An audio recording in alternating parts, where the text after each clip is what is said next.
Hi everyone, welcome to my channel. இன்றைக்கி நம்ம சேனலில் சங்குப்பூ யூஸ் பண்ணி ஒரு தித்திப்பு உருண்டை பண்ணலாம். ஸோ வாங்க இந்த ரெசிபி இப்போ எப்படி பண்ணலான்னு பார்க்கலாம்.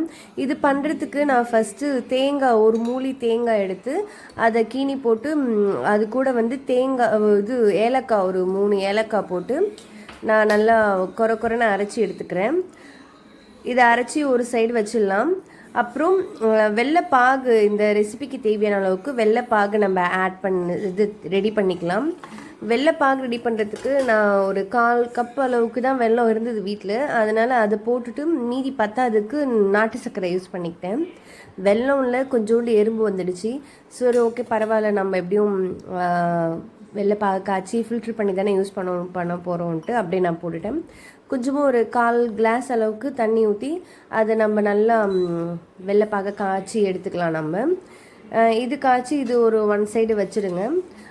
இப்போ வந்து நம்ம அடுப்பில் வந்து ஒரு பேனை வச்சு அதில் வந்து நான் 1 ஸ்பூன் அளவுக்கு நெய் விட்டுக்கிறேன்.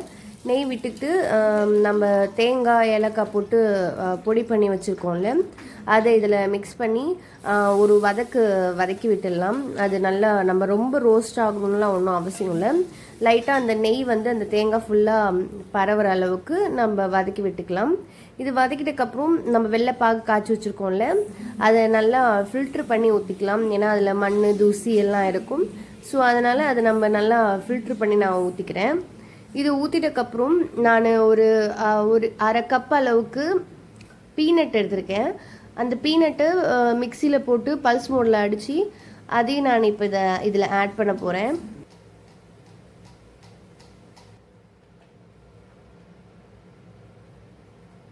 இது தண்ணியாக இருக்குதுன்னு நினைக்காதீங்க. இதில் நம்ம பீனட் இதுவும் சேர்க்க போடுறதுனால இது கரெக்டாக இருக்கும். ஸோ அதனால் இப்போ நான் போட்டு கொஞ்சம் மிக்ஸ் பண்ணி விடுறேன். வெள்ளைப்பாகையும் தேங்காயும் நல்லா மிக்ஸ் பண்ணி விட்டுடலாம். மிக்ஸ் பண்ணி விட்டுட்டக்கப்புறம் நான் பல்ஸ் மோடில் போட்டு எடுத்து பீனட்டை இதில் நான் ஆட் பண்ணிக்கிறேன். இதில் ஆட் பண்ணி அதையும் நல்லா மிக்ஸ் பண்ணி விடலாம். ஸ்டார்டிங் வந்து நம்மளுக்கு தண்ணியாக இருக்கிற மாதிரி தான் இருக்கும். நம்ம ஒரு 5 மினிட்ஸ் அதை அப்படியே நம்ம வதக்கிக்கிட்டே இருக்கும்போது அது நல்லா ட்ரை ஆகிடும். நல்லா டேஸ்ட்டாகவும் இருக்கும். இதில் கொஞ்சமாக ஒரு 1/4 ஸ்பூன் அளவுக்கு லைட்டாக பிஞ்ச் ஆஃப் உப்பு சொல்லுவாங்கள்ல, அந்த அளவுக்கு நீங்கள் ஆட் பண்ணிக்கோங்க. ஏன்னா கொஞ்சம் அப்போ தான் நல்லா டேஸ்ட் தெரியும் நம்மளுக்கு. ஸோ அதனால் உப்பு நான் ஆட் பண்ணிக்கிறேன். நீங்களும் உங்களுக்கு தேவையான அளவுக்கு நீங்கள் ஆட் பண்ணிக்கோங்க. அது எல்லாத்தையுமே ஆட் பண்ணி நல்லா கொஞ்சம் நேரம் நம்ம அதை வதக்கிக்கிட்டே இருந்தால் நல்லா சுருண்டு நல்லா சூப்பராக வந்துடும்.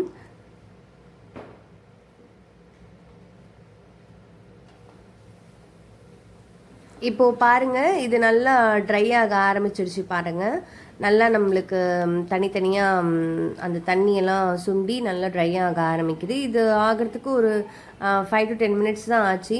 ஸோ அதுக்குள்ளே நல்லா ஆகிடுது. ஸோ இந்த கன்சிஸ்டன்சி நம்மளுக்கு ஓகேவாக இருக்கும். இது அப்படியே ஆறிச்சுன்னா இன்னும் நல்லா கட்டியாகும். ஸோ அதனால் இதுக்கப்புறம் நம்ம அடுப்பை ஆஃப் பண்ணிவிட்டு இது ஒரு பக்கம் நம்ம வச்சிடலாம். அடுத்து சுட தண்ணி, நான் இப்போ 1 கப் அளவுக்கு அரிசி மாவு எடுத்துக்கிறேன்னா ஒரு 2 கப் அளவுக்கு தண்ணி எடுத்துக்கிறேன். அந்த தண்ணி சூடானதும் சங்குப்பூ இருக்குல்ல, என்கிட்ட வந்து காஞ்ச சங்குப்பூ தான் நான் வச்சுருந்தேன். ஸோ அந்த சங்குப்பூ ஆட் பண்ணி அதை நல்லா கொதிக்க விடலாம். நம்ம நல்லா கரண்டி விட்டு ஃபுல்லாக அது தண்ணியில் மூழ்கிற அளவுக்கு மிக்ஸ் பண்ணி விட்டுடலாம். மிக்ஸ் பண்ணி விட்டுட்டக்கப்புறம் அது நல்லா ஒரு 5 மினிட்ஸ் அது நல்லா கொதிக்கட்டும்.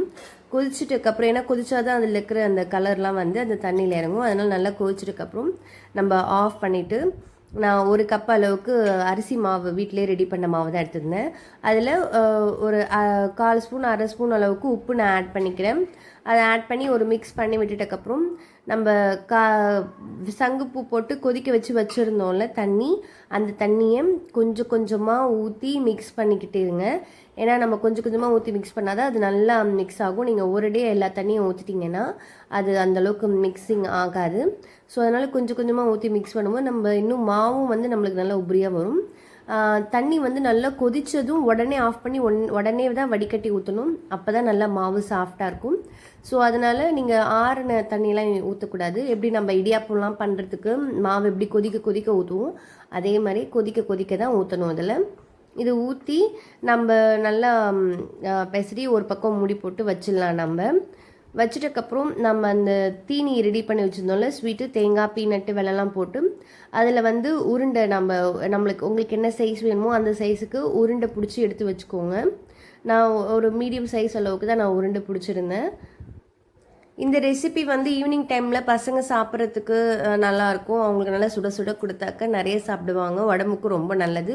ஸோ அந்த தீனி வச்ச உருண்டை தீனி எப்படி எத்தனை உருண்டை வந்திருக்கோ அதுக்கு தகுந்த மாதிரி நீங்கள் இந்த அரிசி மாவையும் நல்லா உருண்டை பிடிச்சி வச்சுக்கோங்க.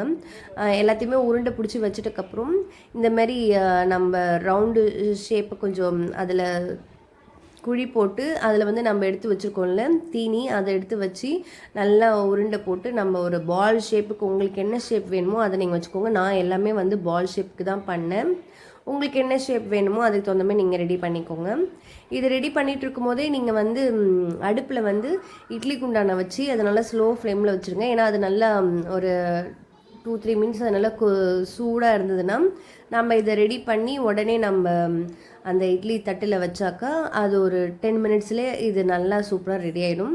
ஸோ அதனால் சைட் பை சைடு இந்த வேலையை நீங்கள் பாருங்கள், நம்மளுக்கு ஈஸியாக வேலை முடிஞ்சிடும். ஈவினிங் டைமில் ஸ்நாக்காக சாப்பிடும்போது பசங்களுக்கு வந்து ரொம்ப என்ஜாய் பண்ணி சாப்பிடுவாங்க, ரொம்ப ஹெல்த்தியாகவும் இருக்கும். இது தீனி வச்சு கொழுக்கட்டை மாதிரி தான். நான் வந்து கொஞ்சம் டிஃப்ரெண்ட்டாக பண்ணுவோமேன்ட்டு அந்த சங்குப்பூ ஆட் பண்ணி நான் பண்ணிக்கேன், ப்ளூ கலரில் பண்ணிக்கேன். ஏன்னா அந்த சங்குப்பூவும் உடம்புக்கு நல்லதுன்றதுனால பசங்க வந்து டிஃப்ரெண்ட்டாக இருக்குன்ட்டு அவங்களும் சாப்பிடுவாங்க.